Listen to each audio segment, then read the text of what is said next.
So today we're taking a look at some of the ships getting removed from the game again, and these are going to be gone in patch 10.5. So that's 2.5 months from now. So just to be on the lookout for that, we've got the Eric Lowenhart, which is a tier 6 German carrier, which is quite good. The Nelson, which is a tier 7 British battleship, which is also a pretty decent battleship. T-61, which is an insanely strong tier 6 German destroyer. Haida, a tier 7 Commonwealth DD. The Canadian ship, which is actually really strong when you play it correctly.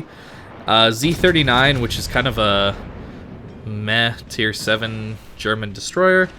Azaccio, which claps battleships harder than anything else in the game, but does literally nothing against every other class. And Lenin, which you're seeing here. And Lenin is a crazy battleship. Very strong. Definitely one of the strongest battleships at tier 8. And then we have the Graf Spee, which is, again, the tier 6 German heavy cruiser. Let's start with the Lenin. You're seeing exactly why you should get a Lenin. This ship is nuts. It has the old Russian battleship accuracy when they were put into the game. For those of you that remember, this is how the Russian battleships used to perform until Wargaming nerfed their accuracy. This is the original of what basically the Vladivostok would be able to do. The ship has 9 406mm guns, and they slap people very hard, especially close range. You get the fast recharging damage controls, and of course that's perfect for just bow-in nose tanking. People won't kill you with fires, they won't kill you with their alpha damage because you have so much armor. The only problem is you have slightly lower HP pool than the Vladivostok, and you have slightly worse concealment than a Vladivostok, but you get the better accuracy, which is definitely very nice and very noticeable. Obviously, if you give broadside, this ship has a gigantic citadel, so you definitely want to avoid that. But you can see just how good just bow-in tanking can be here. I've had some amazing games in Lenin, and there's a good reason why Lenin was always picked in Tier 8 competitive. It's Lenin, Vladivostok, sometimes Massachusetts, sometimes North Carolina, but generally it's Lenin, Vladivostok, because they're just that good. Yeah, to talk a little bit about the Graf Spee, that ship is very strong for a tier 6 cruiser. It has a lot of HP, it's got a heal, it's got long range torps-ish, 8-kilometer torps. It's got a good hydro. I've just never enjoyed playing it because it's got a gigantic citadel and it gets overmatched by basically everything. The guns are Scharnhorst guns with slightly better dispersion, and they're pretty good. You're kind of, this battle cruiser type of thing at tier 6. It's a reasonably fun ship to play if you're okay with getting slapped at any angle by a battleship that looks at you. But you do run over cruisers very easily, though. So it can be a very fun ship to play. I'm sure a lot of you got it in the mission set, The Hunt for Bismarck, like years ago. That's when the ship was able... You could get it for free. You could just earn it in a campaign mission set, I think. Yeah. Now, the Nelson looks a lot like the Lenin, but it has no armor. But it's a tier lower, and it gets a super heal. This heal is amazing. You can see it heals 31,000 HP. The problem with the Nelson is it has 25 millimeters of armor on its bow and stern, meaning you're going to get overmatched. The citadel is gigantic, and the rear citadel, the part that starts at the waterline and goes lower, is only 32 millimeters of citadel armor. So you get overmatched, and you get penned very easily if you angle away. If you're stern in, this ship will die very quickly. If you're bow in, this ship will die very quickly. So you have to be careful about managing your HP and angling correctly to battleships. I will never go directly bow into a battleship. I'm always going to try and keep around a 30-degree angle.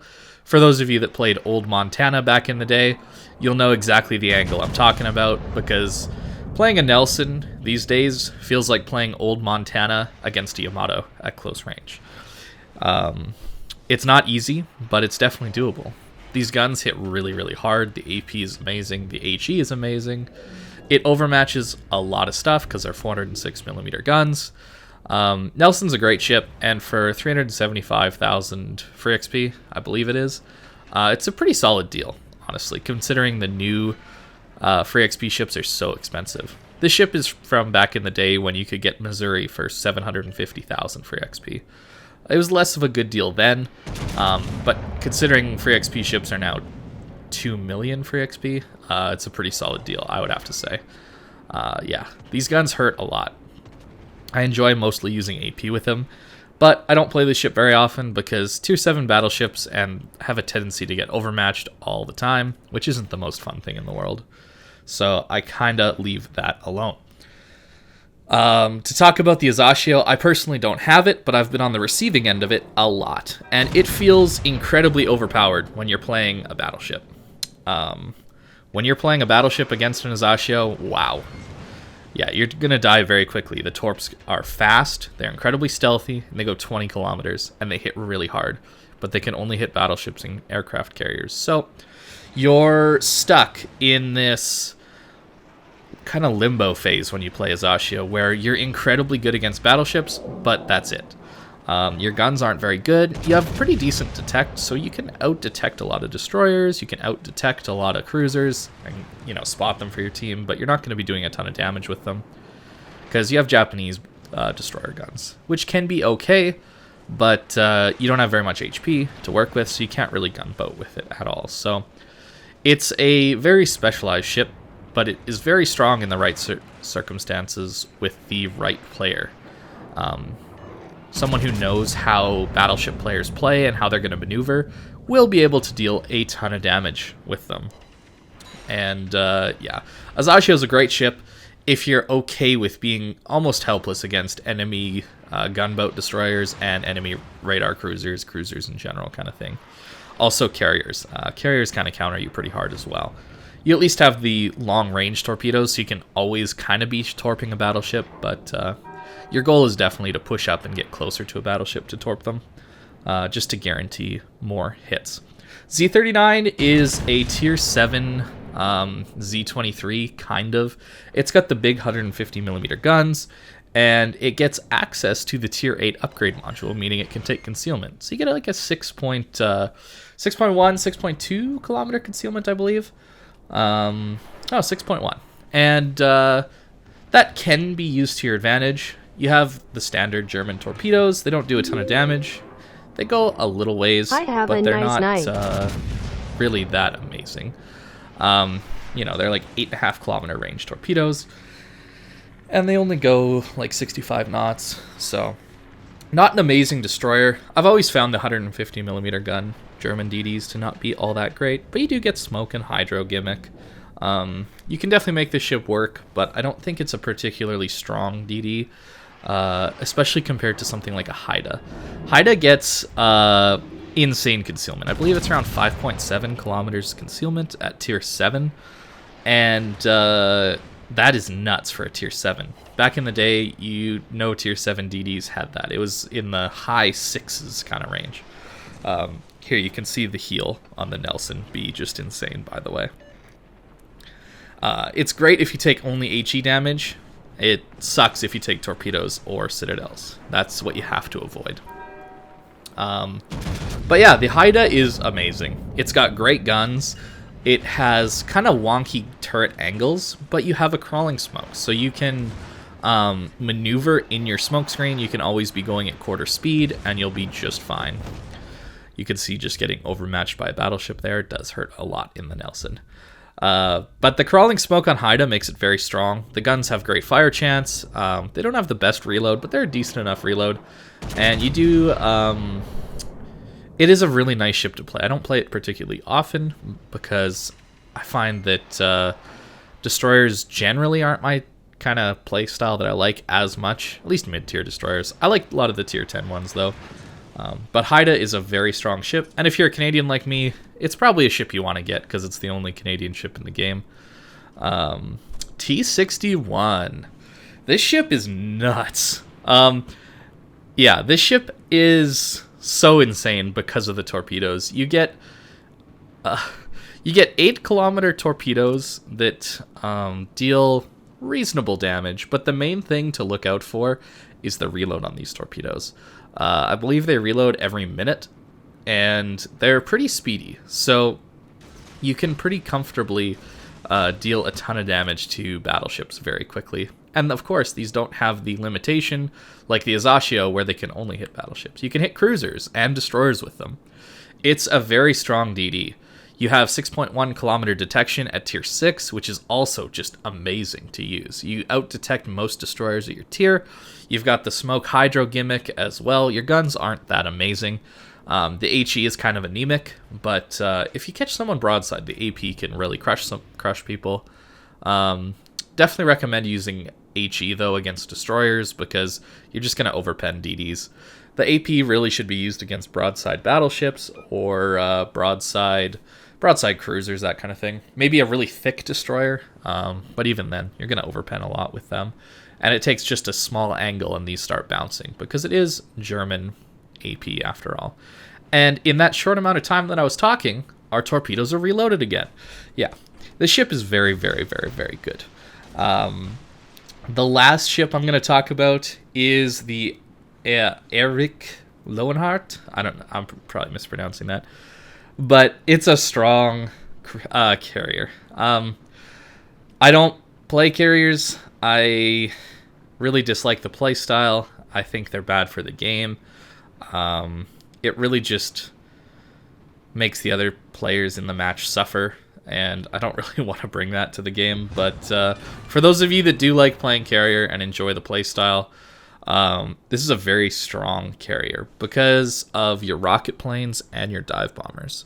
The torpedoes, from what I've seen, are very bad. They're slow, they deal very little damage, you only get 2 per drop. But the reason you're playing this ship is for the dive bombers and the rocket planes. So the rocket planes are AP, and the reason that is so amazing is at tier 6, as a lot of you know, cruisers have gigantic citadels. For whatever reason, citadels get smaller the higher tier you go. But at these mid tiers, cruisers have gigantic citadels. I want to note something here really quick about playing a T-61 versus a T-61. I forced this guy to pop smoke here. That means I have the advantage next fight. I knew there was none of his teammates were in range of my guns, so I knew I wouldn't be spotted the instant that he would go dark in that smoke. So now I have the advantage, because now I can aggressively push in, cause him to, start gunboating me. I can smoke up, and then my teammates can spot him while I'm in my smoke. This is a very powerful way to just deal with destroyers. You don't want to be the first person to smoke up. That's really important in destroyer versus destroyer fights, because then you're at a massive disadvantage in survivability. And you'll see later on that I can really, really push in, and I'll be able to smoke up, and because my team is pushed up so closely behind me, then they can spot him because I baited him into shooting, right? I won't smoke up if he doesn't start shooting, but since he shot, he has the gun bloom penalty, meaning that he's going to get spotted for at least 20 seconds, and I can shoot him without him really shooting back at me. So huge, huge, huge DD outplay there, and something for you guys to consider. And now we have a massive HP advantage for the next trade that we make, when we both have our smoke screens back up again. So all these little things that the T-61 can do. It's a very good ship. Back to the CV, though. Your rocket planes slap cruisers. If you catch cruisers in a turn, or they're forced to angle to your battleships, wow. The rocket planes slap really hard. You can, probably 2 or 3 salvos or 2 or 3 strikes from your rocket planes. You can kill a lot of the tier 6 cruisers. And higher and lower too, of course. And your dive bombers are actually HE. So you don't have the traditional German AP dive bombers, but what you do get is an incredibly accurate reticle. You only drop 2 bombs, but the reticle is so small that you can actually not reliably land 2 bombs on destroyers, but you can sometimes land 2 bombs on destroyers. If you're striking a cruiser or a battleship, you will definitely land both of your bombs. It's that accurate. And if you get good at leading them, you can definitely nuke some destroyers for half their health, kind of thing. With these dive bombers, they're very, very, very good. The planes are quite quick, and it's good at dealing with all ships, ship class types, because of the flexibility of the dive bombers being good against destroyers and against battleships, and the rocket planes being so good against cruisers. Dive bombers are also good against cruisers. The main thing you're going to want to look out for in that ship is not wasting all your planes on clumped up AA, and you're going to want to strike at people that are off on their own. I know that's basic carrier advice, but it's really important on this ship because of how useless your torpedo bombers are. You really, really do need to save your dive bombers, most of all. Your rockets you can kind of throw away for some cruisers because they're not very good against destroyers or battleships because they're just going to overpen or shatter. Shatter against battleships, overpen on destroyers, just a little bit of chip damage maybe into superstructures of battleships, that kind of thing. But really, it's a strong carrier if you know how to dodge flak and you know how to, maintain your plane reserve. It's really quite good. So those are the ships that are going to be leaving in 10.5. So 2.5 months from now, we're just coming up on 10.3, where Italian battleships are going to get released. So look forward to some content on the higher tier ones. I'm really excited for the fuel smokes coming out. I think the fuel smoke on the battleships are really going to make that line work. I'm looking forward to the kind of creative plays you can make using the fuel smoke. Sure, they're not going to be very accurate, but I think that smoke is going to carry them through quite a bit. Unlike Marco Polo, where I really didn't like that ship because of its poor dispersion. And without a fuel smoke, you can't play particularly aggressively either. I don't know. I'm excited to see what they're going to be like. Back to this game, though, talking a little bit more about T61 and how to play it. You can push really aggressively into smoke clouds because of your hydro. If you are confident in your ability to outgun the enemies and perhaps that they don't have too much support, a good option is to torp a smoke and just charge in with your hydro up. You'll be relatively safe from their torpedoes. And of course, you have the option to slow down, smoke up, use your hydro to spot people, and then, get some easy kills that way. I did not expect this Fubuki to come in here, so it is a bit of a 2v1 destroyer fight, but I don't know if you saw that Fubuki's trajectory, but it's getting kind of close to those torpedoes, huh? Oh, man. And then, of course, the enemy T61 is here, and we can spot him with our hydro. And because we had so much health gained on him, we had such a massive advantage, it's okay that he even got the first 3 or 4 salvos on us. Because we had outplayed him earlier in the game. And that's really the power of these just winning these little trades here and there in a destroyer. If you're able to get the slight health advantage or maybe a consumable advantage on an enemy destroyer, that pays off later on when you can play more aggressively and perhaps take a few more risks and help your team win the game.